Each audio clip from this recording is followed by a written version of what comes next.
Hi, good evening. ನಾನು I regularly go to Church Street. ಅಲ್ಲಿ I normally go in the mornings and some office work, go to have coffee. ಅಲ್ಲಿ ಒಬ್ಬ watchman ಇದ್ದ, ನನ್ನ friend. ಒಂದು ಬಿಲ್ಡಿಂಗಲ್ಲಿ friend ಅಂದರೆ watchman. ಅವ್ನು ನಂಗೆ ಅಪ್ಡೇಟ್ ಕೊಡ್ತಾನೆ. ನಾನು ಏನು ಕೇಳೋದಿಲ್ಲ ಅವನ ಹತ್ರ.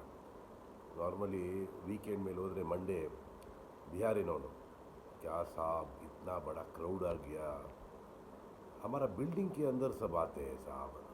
ನಿಮ್ಮ ಬಿಲ್ಡಿಂಗ್ ಒಳಗಡೆ ಏನಕ್ಕೆ ಬರ್ತಾರಪ್ಪ ಅಪ್ಪ, ಅದೆಲ್ಲ ಕಥೆನೇ ಬೇರೆ.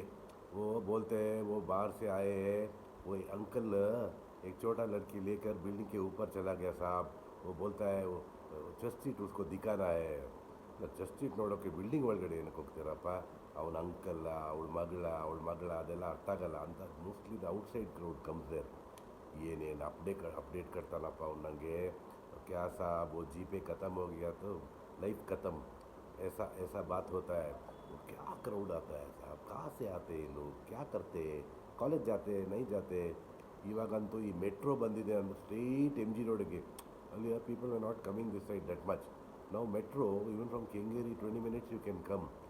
ಆ ಥರ ಕ್ರೌಡ್ ಇಲ್ಲಿ ಬರುತ್ತೆ. ₹5 ಖರ್ಚು ಮಾಡಲ್ಲ, ಬರೀ ಬಿಲ್ಡಿಂಗ್ ತಿರ್ಗೋದು, ರೋಡ್ ತಿರ್ಗೋದು, ಈ ರೋಡಲ್ಲಿ ಏನಾದರೂ ಸಿಗುತ್ತಾ ತಿನ್ಕೊಂಡು ರಾತ್ರಿ ಮನೆಗೆ ಹೋಗ್ತಾರೆ. ಆ ಥರ ಕತೆ ಆಗಿದೆ ನಮ್ಮ ಬೆಂಗಳೂರ್ದು. What it use to be is not what it is now.